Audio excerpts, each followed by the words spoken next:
Ya, shalom saudara.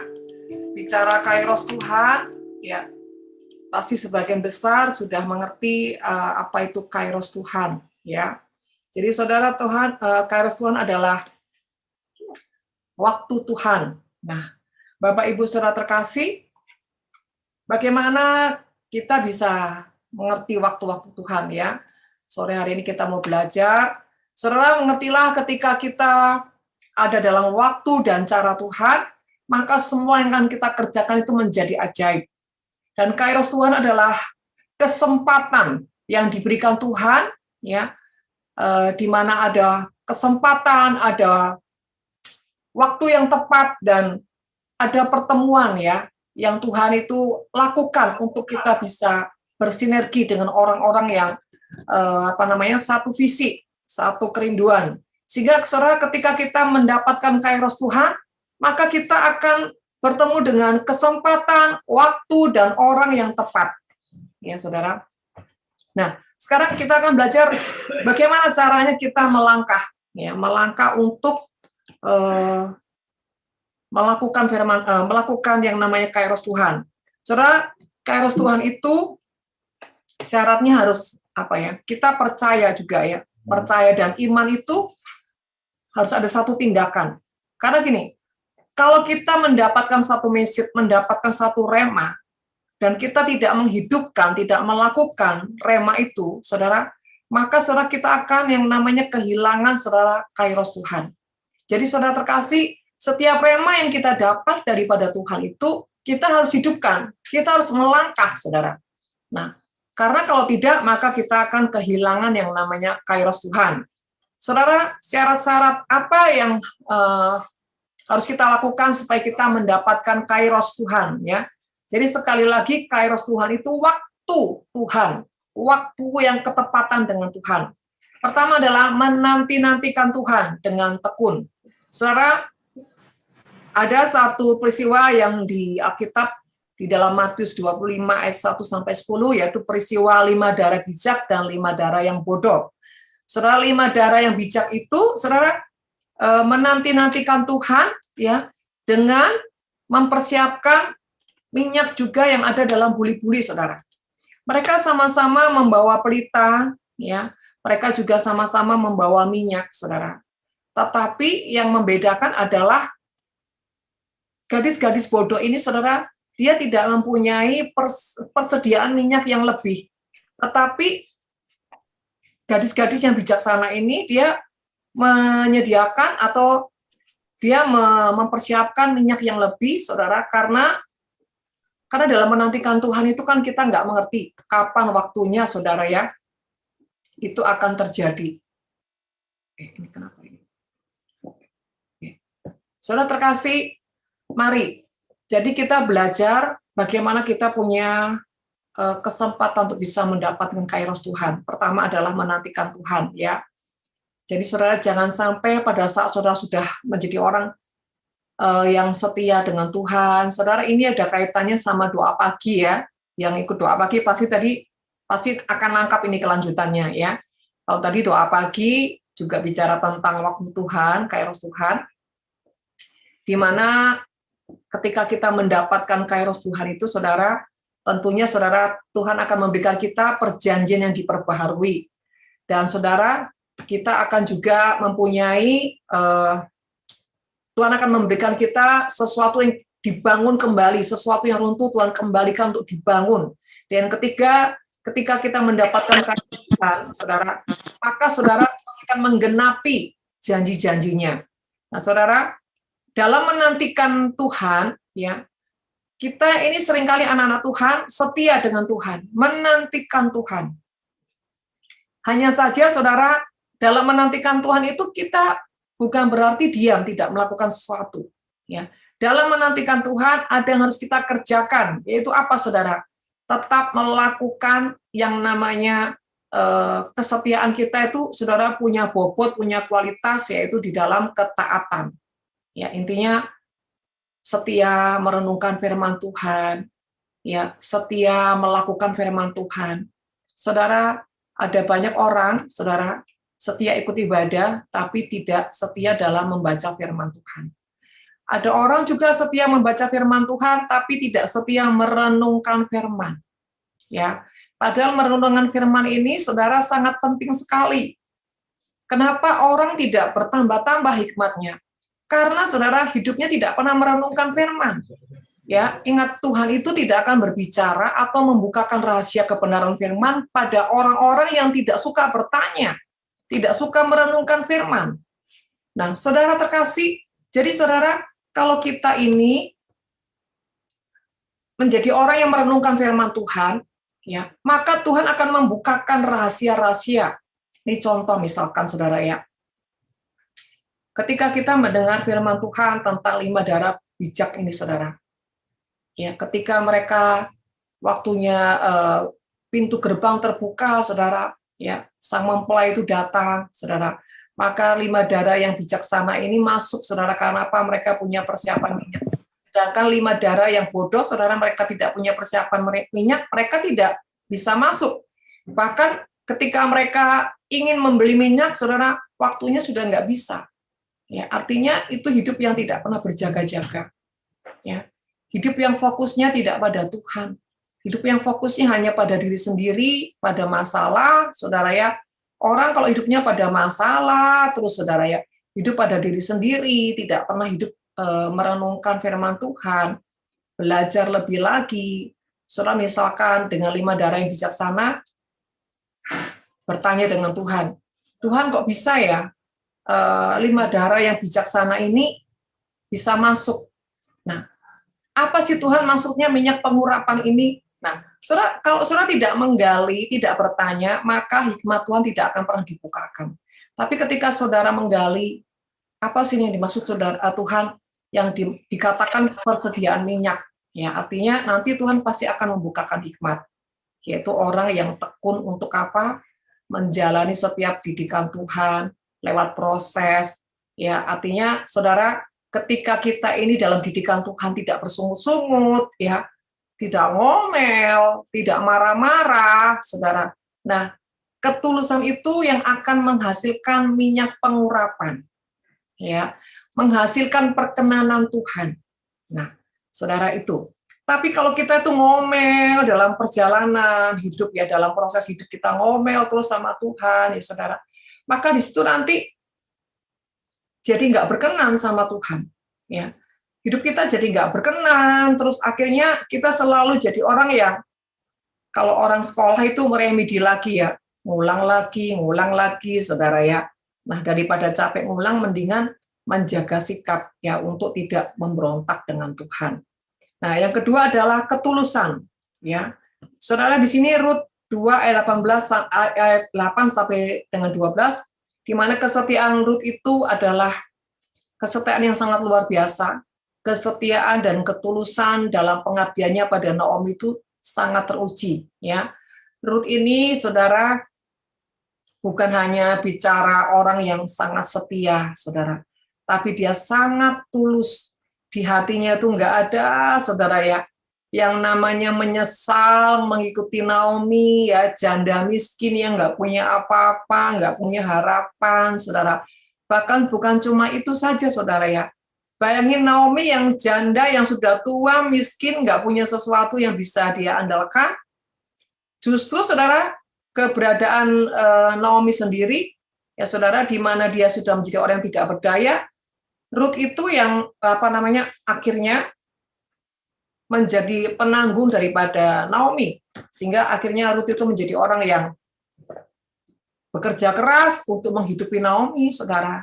Jadi saudara, ini kalau secara bisnis ya rugi besar. Ya, coba kalau Rut itu nggak ikut Naomi, ya kesempatan dia mau kawin lagi bisa, karena dia masih muda, saudara. Mungkin dia juga akan dapat pasang hidup lagi, jadi dia nggak perlu susah-susah untuk bekerja keras, saudara. Nah, saudara, saya percaya Rut ini nggak mikir apa-apa. Yang membuat Rut punya keputusan untuk dia mengikuti Naomi adalah hatinya yang setia, hatinya yang begitu tulus, ya saudara. Seperti background yang kita lihat ini ya, merpati, ya saudara, yang nggak kebetulan juga ya. Saya baru kali ini coba pakai virtual, saudara ya. Dan kalau saya percaya dalam hidup ini, kalau saya sih prinsipnya tidak ada yang kebetulan. Nah, saudara, bayangkan lihat itu bulu daripada merpati putih, saudara ya, benar-benar melambangkan ketulusan, kemurnian, saudara ya. Saudara, ini biru, awan biru melambangkan cinta, saudara ya, cinta yang benar-benar murni, saudara. Jadi benar-benar Ruth ini orang yang sangat luar biasa, ya, saudara. Saya sangat-sangat kagum dengan yang namanya tokoh Ruth ini, dan saya nggak pernah nggak pernah habis-habisnya menggali tentang Ruth, saudara ya. Di dalam rahasia Ruth ini, dalam rahasia kitab Ruth ini ada sesuatu yang dahsyat banget, saudara. Tapi tentunya, saudara, rahasia ini nggak akan dibuka sembarangan ya. Karena apa? Benih Tuhan itu nggak boleh ditabur sembarangan, saudara. Karena kalau ditabur sembarangan pada orang yang belum cukup dewasa, atau hanya orang yang sekedar cuma tahu, saudara, ini nanti benihnya tuh akan diambil sama iblis. Ya, kalau sudah diambil sama iblis, saudara, nah nanti saudara dirugikan. Nah, jadi makanya, saudara, saya tuh sering kali gini, setiap kali pengajaran, harapan saya, ekspektasi saya itu Tuhan akan membukakan sesuatu yang dalam. Tapi kenyataannya kadang-kadang cuma sampai di datar, saudara ya. Kadang saya bilang, Tuhan, kenapa nggak sampai ke dalaman? Ya, Tuhan bilang, banyak orang tuh nggak siap. Mereka cuma pengen tahu, cuma pengen dengar, tapi mereka tidak siap benar-benar ingin meresponi dan menindaklanjuti apa yang mereka itu dengar. Sehingga kalau misalkan benih itu, saudara ya, benih itu cuma didapat, tetapi setelah itu benih itu enggak saudara kerjakan untuk ditanam, ya, disirami, saudara, dipelihara. Hanya sekedar dapat benih ya udah, cuma ngerti, cuma sebatas pengetahuan, tidak sampai pada kerinduan untuk melakukannya. Kalaupun ada, hanya orang yang terhitung mungkin 1, 2, 3 orang, tidak lebih daripada itu. Nah, saudara kasih, mari saudara introspeksi diri ya, apakah itu benar gitu ya? Apa yang diomong Tuhan itu benar? Nah, saudara kasih, nah, sejujurnya saya ada banyak hal ya tentang kairos Tuhan ini juga. Sejujurnya, saudara, dari kemarin saya tuh udah merasa nih, kayaknya besok mau pengajaran. Tapi saya bilang, Tuhan, saya bilang, jangan mepet-mepet ya Tuhan ya, gitu ya. Saya bilang, Tuhan, jangan mepet-mepet ya. Kalau pengajaran ini, kalau mepet-mepet, saudara mempersiapkan materinya, aduh, saudara ya. Tapi ya, tiba-tiba begitu pagi tadi, langsung Tuhan bilang, lagi doa pagi kan, tadi saudara langsung Tuhan bilang, nanti pengajaran, langsung saya cuma tersenyum dalam hati, lah Tuhan ini. Nah, sehingga tadi jam 1:30 ya, baru keluar materi-materinya, saudara. Ya, ini memang the power of kepepet, saudara. Ya, tapi ikutilah. Jadi, ya, saudara, inilah hamba yang berjaga, yang selalu berjaga-jaga, yang kapanpun itu siap, saudara. Ya, kapanpun maunya Tuhan, ya udah, kita ikut aja. Nah, kembali lagi, saudara, Ruth, ya, Ruth ini mengorbankan banyak hal, saudara. Dia meninggalkan bangsanya, meninggalkan keluarganya, saudara ya, hanya demi mempertahankan janda yang nggak jelas, saudara, yang nggak punya kekayaan lagi, saudara. Tetapi ya itulah fakta daripada sebuah ketulusan, saudara. Sebuah kesetiaan yang teruji itu dia nggak mikir untung ruginya. Ya, memang dasarnya kalau udah hatinya tulus, hatinya setia, mau dibawa kepada kerugian seperti apapun, kadang-kadang nggak terlalu mikir juga, saudara. Nah, tapi justru di kesetiaan Ruth yang luar biasa ini, saudara ya, bahkan di dalam pengabdian Ruth, saudara ya, dia rela, saudara ya, untuk memungut jelai-jelai gandum, saudara, ya di lahan Boas, di tengah orang-orang Israel, saudara, yang dimana dia itu sangat dikucilkan karena Ruth ini bangsa Moab yang dianggap rendah, saudara. Nah, saudara terkasih, tapi Ruth itu tidak memperhitungkan harga dirinya, buat dia nggak masalah lah, mau direndahkan, mau diremehkan, nggak dianggap. Buat Ruth, saudara, bagaimana dia bisa menjadi orang yang mempertanggungjawabkan keputusannya. Ya, nah saudara, apakah kita mengiring Tuhan selama ini sudah tulus, saudara ya? Nah, itu yang menentukan kita punya syarat-syarat untuk bisa mendapatkan kairos Tuhan, karena Tuhan itu adalah Tuhan yang menguji berjalannya waktu, seberapa kita punya ketulusan, motivasi. Yang ketiga adalah segenap hati percaya, tidak bimbang, tidak banyak pertimbangan, tidak bersungut-sungut seperti bangsa Israel ya, saudara, di padang gurun yang sampai berputar-putar 40 tahun ujungnya binasa, saudara. Saudara terkasih, sebelum Tuhan memberikan kairos, kita pasti akan diperhadapkan ya dengan beberapa hal, salah satunya dalam bagaimana kita punya kesetiaan yang menanti-nantikan Tuhan. Ya, dengan bobot kualitas hati yang benar-benar saudara punya muatan ya Pak, muatan integritas di dalam kesetiaannya. Jadi bukan hanya yang seringkali saya ngomong. Jadi orang Kristen bukan ketika doa pagi, baca firman, hanya sekedar cek log sama Tuhan, hanya sekedar, oh saya hadir Tuhan. Tapi benar-benar ingin menjadi orang yang merenungkan firman, melakukan firman Tuhan, dan mencintai didikan Tuhan. Ya. Yang kedua adalah orang yang tulus. Orang yang tulus ini orang yang nggak pernah berpikir apapun, saudara. Ya, mau rugi, mau untung, ya. Karena saudara, motivasi dalam dia setia dengan Ruth, dengan Naomi, saudara, hanyalah dasarnya karena kasih. Ya. Kalau kita punya dasar kasih, saudara ya, kita tuh nggak akan mikir yang namanya untung rugi. Dan orang yang tulus itu, saudara, akan teruji berjalannya waktu. Dari waktu ke waktu, apakah orang ini tetap punya ketulusan, ya, saudara. Nah, ini, saudara, Tuhan akan uji orang-orang yang tulus hatinya, yang murni hatinya. Yang ketiga adalah orang yang percaya. Berapa banyak kita kalau dapat sesuatu perintah dari Tuhan, saudara ya, berapa banyak kita jadi orang yang mau percaya dengan Tuhan, saudara. Atau kita jadi orang yang meragukan Tuhan.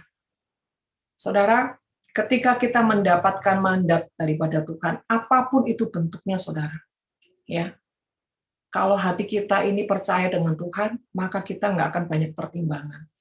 Ya, kalau itu memang Tuhan, ya, kita akan melakukannya, saudara. Atau kita akan menjadi orang yang nanti dulu, ini kira-kira nanti resikonya apa? Kalau orang sudah terlalu banyak mikir resiko, saudara ya, dalam melakukan apa yang menjadi kehendak Tuhan. Nah, ini saudara jadi orang yang tidak pernah punya kairos dengan Tuhan. Mau apa-apa mikirnya, saudara, berlebihan, mikirnya kelamaan gitu, saudara ya. Mikir dulu, saudara. Nanti ini gimana ya, gimana, ketakutan, kekhawatiran. Nah, saudara, setiap kali ya dapat yang namanya mandat Tuhan, kalau kita jadi orang yang selalu, saudara ya, tidak segenap hati percaya dengan Tuhan, nah, kita jadi orang yang terlalu banyak pertimbangan, banyak keraguan, saudara, maka di situ, saudara, kita akan tidak pernah bisa mendapatkan kairos Tuhan. Saudara, orang yang akan mendapatkan kairos Tuhan itu akan diuji banyak hal. Tidak mudah. Bukan cuma kesetiaan, bukan cuma ketulusan, saudara, bukan cuma juga hati yang segenap hati percaya, tidak meragukan Tuhan. Tapi itu proses waktu yang menentukan bagaimana dia punya kualitas di dalam 3 hal ini. Yang keempat adalah bicara ketaatan dalam ketepatan. Jangan kita jadi orang yang tidak taat, atau taat tapi tidak tepat. Misalkan Tuhan mau sekarang, tapi saudara menunda nanti. Oh, 5 menit lagi Tuhan, 10 menit lagi. Nah, saudara, itu namanya nggak kairos. Ya. Sesuatu yang tidak tepat, saudara, itu akan menimbulkan sesuatu yang sia-sia. Contoh, misalkan, Tuhan mau saudara tiba-tiba hatinya digerakkan Tuhan. Kayaknya Tuhan suruh saya doa. Tapi saudara masih di depan TV, atau masih lagi main gadget, saudara masih lihat Instagram, masih lihat YouTube. Saudara bilang gini sama Tuhan, Tuhan, 5 menit lagi ya Tuhan, 10 menit lagi ya. Ketika argumentasi seperti itu aja, saudara, itu sudah tidak berkenan di hadapan Tuhan. Ya.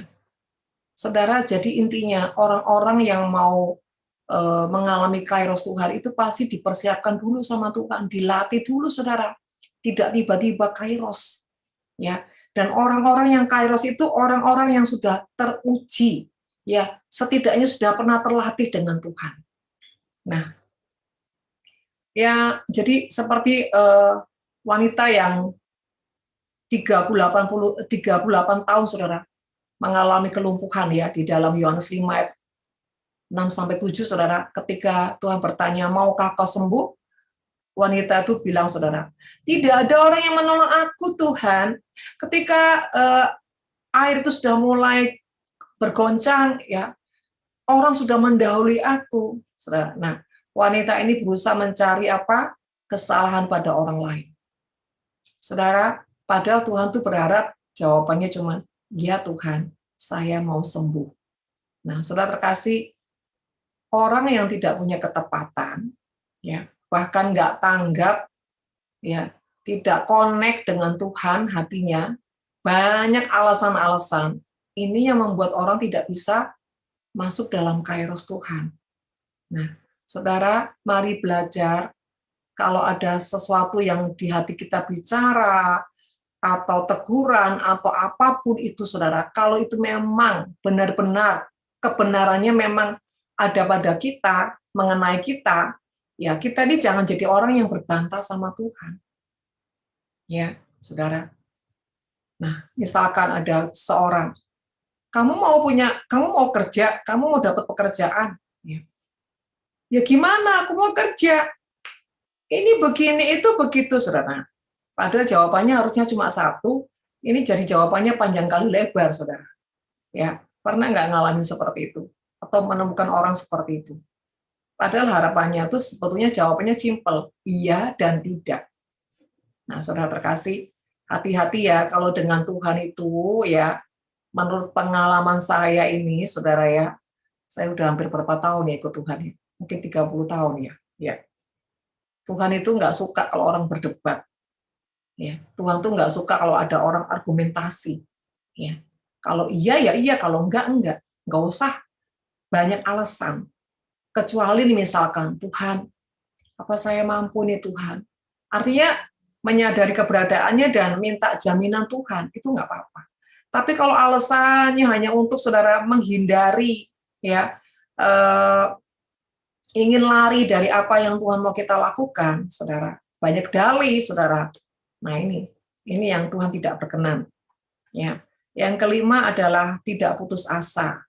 Saudara, di Lukas 18 ayat 35, saudara ya, ayat sampai 43, di mana peristiwa orang buta, ketika dia mendengar, ya, ada Yesus yang sedang lewat, saudara, ya, dia ini bertanya, siapakah itu?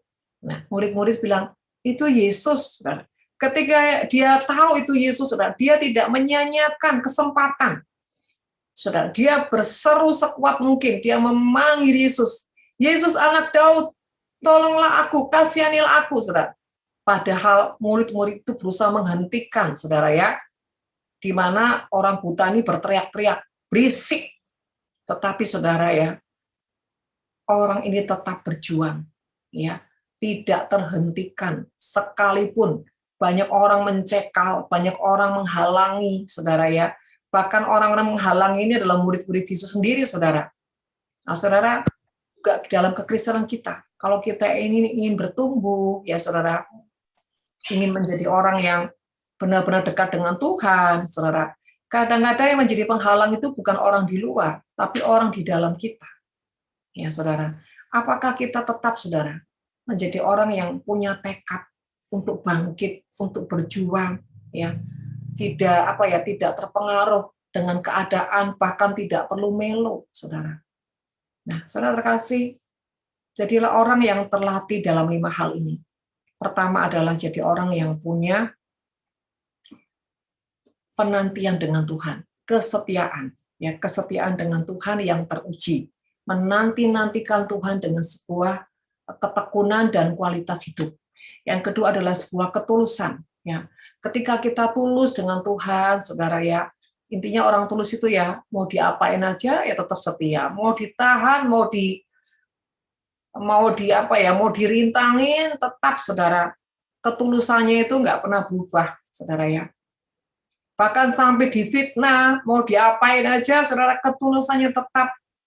Disakiti, dilukai, saudara ya, tetap aja, saudara, bobot ketulusannya, kasihnya tuh nggak pernah berubah, kesetiaannya tidak pernah berubah, ya. Dan yang ketiga, segenap hati percaya, tidak meragukan Tuhan. Artinya, walaupun saat ini mungkin keadaan masih nggak bagus, ya, mungkin yang punya tanggungan hutang, hutangnya masih belum selesai Tuhan, problemnya masih belum selesai Tuhan, ya, tetapi hatinya tetap mencari Tuhan, hatinya tetap percaya. Ya. Saudara, kalau kita ini lagi punya tekanan-tekanan dalam masalah, entah itu kesehatan, keuangan, masalah keluarga, jangan sampai menjauh dari Tuhan, saudara. Apapun keberadaannya tetap dekat dengan Tuhan. Percayalah, sesuatu yang kau bangun dalam kesetiaan dengan Tuhan itu tidak akan sia-sia. Dan jangan merasa itu menguntungkan Tuhan. Tidak, saudara. Kesetiaan kita lakukan, ketekunan kita lakukan itu bukan unsur keuntungan Tuhan, tapi unsur keuntungan kita. Kita menjadi orang yang terlatih dengan kesetiaan, dengan sebuah ketulusan, integritas, saudara ya. Menjadi orang yang tulus, menjadi orang yang selalu segenap hati, bukan setengah hati, saudara. Itu akan lama-lama menjadi orang yang berkarakter seperti itu. Ya. Yang keempat adalah taat dalam ketepatan. Ya. Jangan saudara taat tapi seringkali nggak tepat. Itu seperti orang yang punya wadah atau sebuah gelas yang punya kebocoran. Ya, diisi tapi tetap bocor, diisi tetap bocor. Artinya taat-taat tapi nggak pernah ada hasil. Kenapa? Ketaatannya itu tidak tepat. Seringkali ketaatannya itu menunda. Ya, nggak kairos sama Tuhan, saudara. Jadi sekali lagi, kairos itu perlu pelatihan, saudara. Pelatihan dari hal-hal yang kecil. Ya, ketaatan kita dengan Tuhan, kalau kita punya komitmen jam doa. Ya, misalkan saya jam doa pagi, saudara ya, jam 4 saya sudah bangun, sejak ada live streaming ya jam 5, saudara. Setelah itu masih lagi sama Tuhan, 1-2 jam lagi, saudara. Nah, setelah itu nanti siang, jam 12, jam 3, jam-jam komitmen itu, saudara, saya harus lakukan. Kecuali kalau Tuhan ada sesuatu ya. Nah, tapi bertahun-tahun saya lakukan itu. Menjadi satu gaya hidup yang saya lakukan ketika saya tidak melakukannya seperti ada sesuatu yang kurang. Nah, itu yang dikatakan, saudara, kesetiaan yang teruji dengan berjalannya waktu. Bahkan bukan cuma ceklok ya, tetapi ada kualitas-kualitas yang membuat kita semakin bertumbuh dalam Tuhan. Ya, makanya saudara, jangan cuma punya kesetiaan kosong, artinya ya doa pagi setelah itu saudara tidak pernah merenungkan lagi firman Tuhan.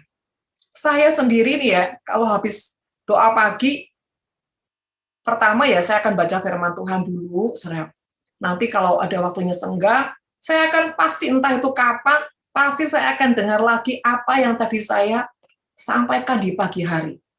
Ya, khotbah itu saya akan dengar lagi. Karena apa, saudara? Saya tidak merasa saya sudah melakukannya. Tapi saya ini perlu terus diisi, saudara. Terus dievaluasi, dibersihkan terus. Saya memastikan apakah saya sudah melakukannya. Bahkan kalau sudah pun harus bertambah lagi, lebih baik dan lebih baik lagi. Nah, saudara, justru seorang pembicara, seorang pengkhotbah itu tanggung jawabnya seharusnya lebih besar. Karena apa? Jangan sampai dia jadi seperti tukang jamu, saudara, ngomong-ngomong tapi nggak pernah melakukan. Ya. Jadi saudara terkasih, justru seorang pengkhotbah itu punya tanggung jawab yang besar. Memastikan apa yang disampaikan itu dia pasti sudah melakukannya atau pasti melakukannya. Ya. Dan orang-orang, saudara, kalau yang menjadi penyampai firman Tuhan, akan terasa orang ini cuma sekedar menyampaikan atau, saudara, memang dia punya bobot di dalamnya. Ya, kalau dia cuma sekedar menyampaikan, yang disampaikan itu tidak ada spirit yang bisa menjamah orang yang mendengar. Tapi kalau orang itu adalah orang yang setia melakukan firman Tuhan, setiap apapun yang disampaikan itu bisa menjamah pada setiap orang yang mendengar atau orang yang menerima firman. Ya, jadi seperti itu, saudara. Yang ketiga, yang selanjutnya adalah tidak putus asa. Ya, jadi orang yang nggak gampang down, ya, sedikit-dikit, adalah ngambek sama Tuhan, dikit-dikit marah sama Tuhan, jadi itu namanya nggak dewasa. Ya, jadi 5 hal tadi kesetiaan dalam menanti-nantikan Tuhan, kedua ketulusan, ketiga segenap hati percaya, keempat ketaatan dalam ketepatan, kelima orang yang tidak mudah putus asa. Nah, sekarang cara bagaimana mengenali kairos Tuhan? Saudara. Pertama adalah kalau kita dapat satu rema atau misi Tuhan, ya. Saudara, hari-hari ini, bukan hari-hari ini ya, sudah dalam sebulan ini saya dapat rema sama dari Tuhan untuk membuka satu usaha, ya saudara. Dan pada saat saya dapat itu, hati saya juga ketawa. Karena gini, itu bukan saya banget Tuhan. Gimana caranya? Dan itu benar-benar buta. Dan Tuhan mengingatkan saya, ya, waktu saya buka restoran. Tuhan bilang gini, dulu kamu juga buka restoran, kamu nggak ngerti apa-apa. Oh iya juga ya. Nah saudara, setelah itu yang saya pikirkan apa? Waduh Tuhan, nanti bagaimana ini ya? Tapi setelah saya jadi gini, ngapain ribet lah, udahlah. Kalau ini memang Tuhan, udah aminin aja, saudara. Saya terima dan saya doain terus, saudara. Dan semakin ketika saya menangkap nih ya, ketika saya yes, nah ketika kita ya sama Tuhan, itu rema, itu message akan terus bertumbuh seperti benih, saudara. Ya, akan membuat kita apa? Punya kekuatan, saudara, punya gairah, punya semangat untuk apa? Berjalan untuk menuju menggenapi apa yang Tuhan mau kita lakukan. Ya, jadi saudara, kalau itu dapat rema, saudara, itu kuat sekali di hati kita. Berarti Tuhan ingin kita lakukan sesuatu. Yang kedua, kita akan mendapatkan peneguhan-peneguhan. Jadi saya bilang, kalau ini Tuhan, saya minta tanda dari Tuhan. Dan saudara, kalau kita minta tanda dari Tuhan, tandanya jangan yang muda-muda, saudara. Tandanya yang bila perlu nggak masuk akal. Dan saudara, yang kedua, akhirnya Tuhan kasih, saudara. Tanda-tanda yang daripada Tuhan. Wah, jadi semakin semakin on fire gitu, saudara ya. Yang ketiga adalah damai sejahtera. Nggak ada ketakutan. Ya, sekalipun itu buat saya itu proyek besar, saudara. Tapi, saudara, kalau itu dari Tuhan, tidak akan menimbulkan ketakutan, tapi kedamaian. Ya, asal apa? Kita respon dengan benar. Kita kebaskan semua ketakutan, kita kebaskan logika kita. Itu semua akan menjadi apa? Bumerang kalau kita biarkan, saudara. Terutama di hati, di pikiran. Kalau misalkan Tuhan kasih kita message atau rema, misalkan contoh. Di sini ada Ibu Krisanti, ya. Misalkan Ibu Krisanti dapat dari Tuhan. Tiba-tiba ada satu pengutusan, ya. Kamu nanti ke Makassar gitu ya, misalkan. Ada keluarga yang harus diselamatkan. Kamu harus memberitakan firman Tuhan. Waduh Tuhan, ya. Aku ini bukan pendeta, misalkan seperti itu. Ini kan lagi COVID Tuhan. Nanti harus swab dulu dan bla bla. Aduh Tuhan ribet. Nah, kalau responnya seperti itu, ya udah, saudara, dia akan kehilangan kesempatan, dia akan kehilangan kairos Tuhan, dan dia akan kehilangan favor Tuhan, akan kehilangan promosi Tuhan. Tapi kalau misalkan respon daripada Bu Krisanti begini, waduh Tuhan, siapa saya ini Tuhan? Kok deg-degan saya ya Tuhan ya? Gitu. Tapi dia bilang, tapi kalau itu Tuhan, saya mau Tuhan, saya mau. Saya mau Tuhan, kasih saya tanda Tuhan. Nah, minta peneguhan. Kalau hati kita udah klik iya, saudara, maka nanti Tuhan itu akan kasih tanda-tanda. Tapi kalau kita di awalnya udah ragu, Tuhan nggak akan kasih kita tanda. Yang datang menyerang malah iblis nanti. Iyalah, itu pasti kamu salah dengar lah, kamu salah dapat lah. Terus dia akan terus ya tekan-tekan dengan intimidasi. Ya, dia akan teror membuat apa? Semakin ragu, semakin ragu. Ujungnya kita melepaskan kesempatan itu. Padahal maksudnya Tuhan, ya, dengan apa yang Tuhan kasih itu sebetulnya itu satu kesempatan. Yang kedua itu adalah waktu promosi Tuhan. Dan ketiga adalah waktu terobosan itu akan terjadi. Yaitu seperti membalikkan keadaan. Nah, saudara terkasih, jadi berhati-hatilah dengan respon ya. Misalkan juga kayak Susan. Susan, kamu nanti ya bulan sekian, kamu bikin les-lesan ya, murid-murid ya. Waduh Tuhan, tempatnya di mana? Nah, belum udah begitu saudara ya. Jadi yang benar bagaimana responnya? Waduh, kaget pertama pasti kita ini kaget saudara kalau dapat sesuatu yang dari Tuhan ya. Tuhan, benar tak ini Tuhan? Tuhan, benar tak ini? Kalau ini Tuhan, Tuhan kau tahu loh Tuhan, saya tuh nggak punya kemampuan, saya nggak punya fasilitas loh Tuhan, gitu ya. Sama ketika awal-awal Tuhan suruh saya live streaming. Waduh, saya bilang, saya ini orang yang paling nggak suka ya diekspos ya, apalagi live gitu di shooting. Aduh, Tuhan Yesus tolong. Kedua, saya nggak punya sarana juga. Aduh Tuhan, begini-begini, saudara. Udah kayak orang tanpa sadar loh saya dalam hitungan 10 menit itu saya bagaimana saya udah ngerasa wah tiba-tiba saya sadar Tuhan seperti kayak ngambek. Saya langsung minta ampun Tuhan, ampunin saya. Ya udah Tuhan, kalau ini Tuhan, tolong ya Tuhan, mampukan saya Tuhan. Terus saya bilang, beri saya peneguhan Tuhan, lewat keluarga saya, supaya mereka support saya. Saudara, pada awalnya nggak ada yang support, saudara ya. Keluarga saya nggak support, anak-anak nggak support. Aduh, Mami live streaming. Aduh, pokoknya mereka lah bergejolak lah, saudara. Saudara, saya mendapat penolakan ya dari anak-anak saya. Langsung hati saya ciut gitu. Tuhan, Tuhan. Dan satu kali Tuhan bilang gini, bilang lagi sama mereka. Saya ngomong lagi, ayo Tuhan suruh kita live streaming. Waduh, kita ini siapa? Kita bukan Philip Mantova, kita ini bukan Debbie Basir. Ya iyalah, ya saudara terkasih sama juga Tuhan bilang ini, ya saya tahu lah kamu bukan Philip Mantova, bukan Debbie Basir, saudara. Saudara, memang kita bukan siapa-siapa, saudara. Nah, saudara, itu ketaatan ya, emang nggak gampang, saudara. Apalagi kalau sisi keluarga kita itu melihat siapa kita, aduh, artinya mereka bilang, aduh Mami jangan terlalu tinggi lah, nanti kita jatuh ya. Emang kita manjat pohon, saudara. Saudara terkasih, akhirnya saya cuma diam, saya nggak berdebat, saudara. Saya kalau ditentang tuh saya nggak banyak ngomong, saya cuma diam. Saya diam aja. Saudara, saya cuma bilang, kalau ini Tuhan, silakan Tuhan, kau yang mereka-rekakan. Akhirnya satu-satu anak saya bilang gini, ya udah Mami mau kapan? Gimana caranya? Gimana?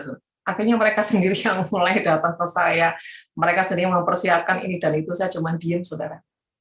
Akhirnya kita mulai awalnya, saudara pakai handphone, saudara ya, pakai kamera biasa. Oh, awalnya Tuhan minta saudara cuma Instagram ya. Akhirnya mulai menjadi YouTube. Wow, saudara ya.